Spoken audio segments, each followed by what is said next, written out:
Hola guys, good morning and welcome back to my channel. So, andito po tayo ngayon sa sa farm ni Michelle. Ayan, nagbubuhos na po sila ngayon. Foundation po 'yan para po mas strong yung niya, yung foundation sa ng lupa. Kaya binuhusan na nilang semento diyan. Tapos kagabi pumunta kami dito guys kasi kinuha namin yung, hindi po kinuha, sinundo po namin yung in-order niyang kahoy para po haligi. Tama ba? Haligi ba yun Yan, di ba ang lalaki guys? 250 pesos po yun. Maulan po kasi dito kaya, kaya nakapayong ako guys. Yan. Ayan sila sa likod, di ba? Tag 1,000 pesos yung araw nila guys, nakatayo lang, di ba? Sobrang galing. Doon pa yung dalawang niya. Doon pa yung dalawang trabahante niya guys. Walang maginagawa. Ayan. Ayan. Ayan. So, ito diba? Nilinisan na. So, kitang-kita na po yung dagat. Ayan. Dagat po yung sa likod ko guys. Yung pagbuhos. Ayan. Yan po guys. So see you later guys. So ipapakita ko po sa inyo yung binubuhusan po ng semento guys. Yeah. Yan po yung hagdanan niya. Ito. Umulan kasi. Ayan. Ay, hindi kita. Aha. So pupunuin ito. Isod po. Oh my God. So yan guys, diba? Klaro na yung dagat dito kasi nga naglinis din yung kahapon yung may-ari dyan, yung sa tapat. Kasi may-ari dyan, tatayuan din dyan ng bahay. So nilinisan nila kahapon. Yan. Isod po. Maslot na gano'n ang panudlanan. So wala na siyang budget. Ay! Ayan Yan po yung semento. Ito po yung area niya. Diba? Ayan. Ay, si kanming ini. Ikaw naman ini. Kapamilyahan naman ini kadako. So yan. Dito na kami nagsugba-sugba guys. Hindi ka na makalimutan ng musik eh. Hindi, bayit kalipa naman simulabot.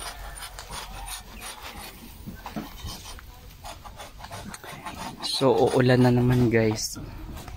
Ang hirap na magtrabaho pag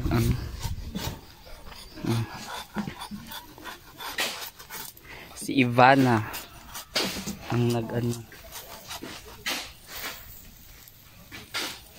Ayan, diba napaka-unique yung sugbahan namin kasi sa electric fan. Ayan.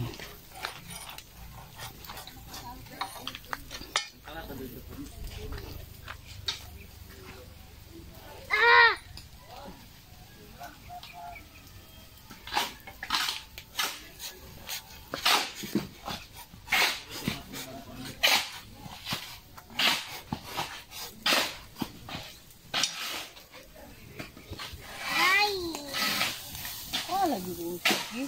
Oh, dito pagpakayod mo harang ito. So ayan, maglalagay na sila ng haligi. Ay hindi pa. Diyan. Yan tanay. Kuan dito. Tulong pa.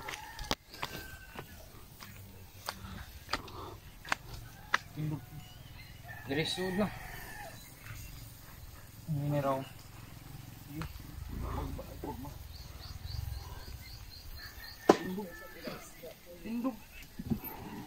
Tindog. Ay, kataas ang haba siya. Sandanas gani. Sandanas gani. Asa. Diri ano? Diri ro. Asa. Asa tunay. Ito na. Tingnan. Ay, kuwatin ko kung dito na lubiyo sa mga pinis na lubi. So may isda din siya.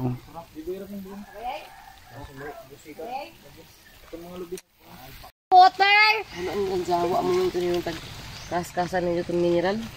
So, kain na kami guys.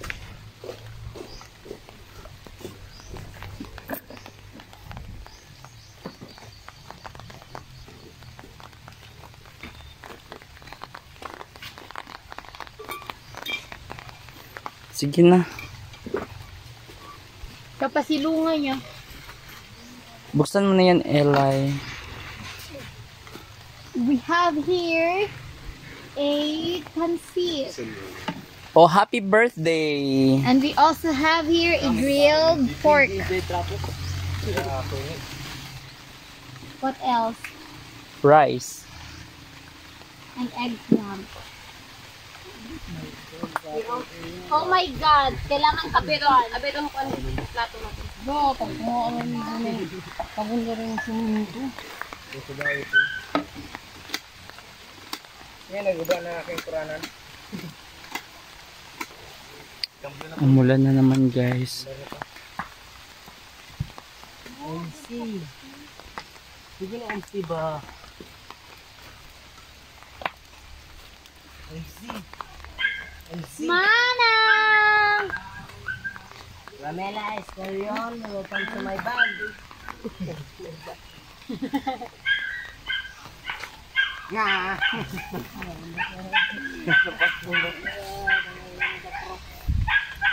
Ako atong siling ato ilay sa ito. Pero na gamay. Hindi naman Jackman.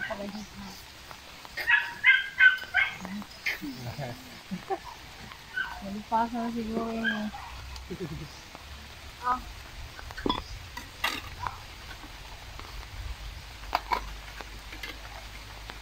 Gusto ni Kauyot? No. Aray, shit. So ito na yung pagkain namin guys. MC. Dari ko na pritada. Ada na video dia kay next guys tayo. Sige nag-video ka video ko yung datot.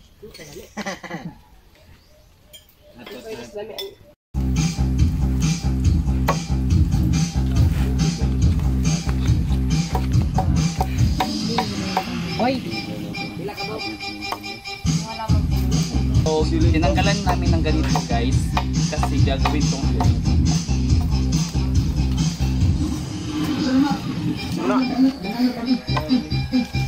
Ning saja itu yang kulimin kita niya. Jauh.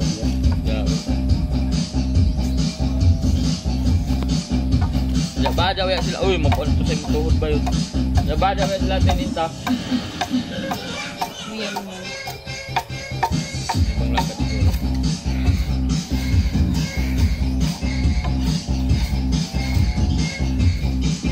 Nay, kuno mo daw ng outing ka na kayat. Sundang. Nagsabong kumatulog sa nagkahoy ka naman. Balbas kayat. So ayan na guys, puno na po yung ano. Napuno na po yung binuhos din ng simento dito. So puno na siya. Ayan.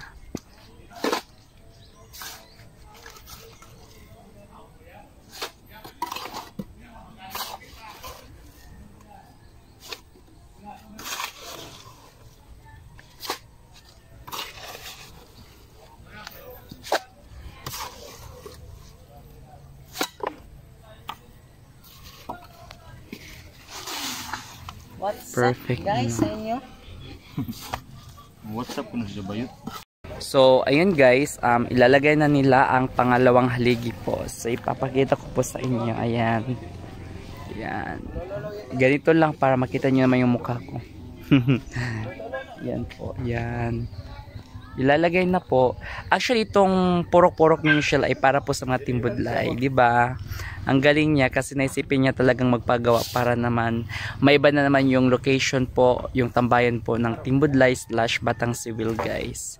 So di ba ang saya-saya, ang galing talaga. O ayan na. Nilagay na nila yung pangalawang haligi. Yan.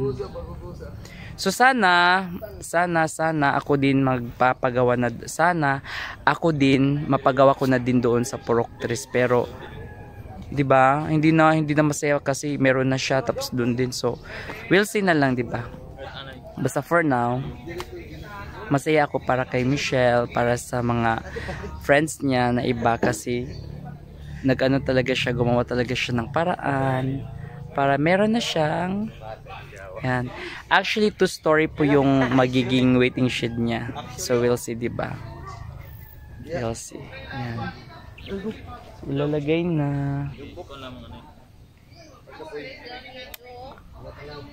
Yan. Actually, wala po talagang totoong panday at saka mason dito. Sila lang po talaga. So, yan po. So, tingnan natin yung resulta. Pero parang okay na din yun eh. For 200 pesos, okay na yun.